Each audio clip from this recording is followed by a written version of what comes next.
Consider the limit as x goes to 1 of the fraction square root of 63, plus x square minus 8, over the quantity minus 1, plus x.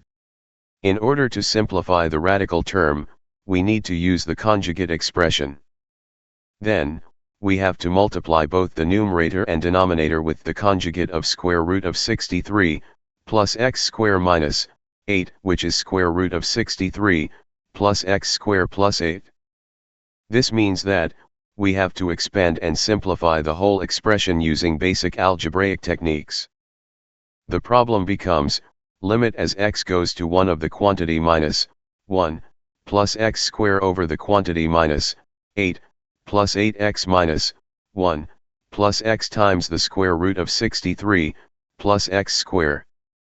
As a result, we factorize the numerator and denominator in order to find a potential common factor, then simplify the common factor.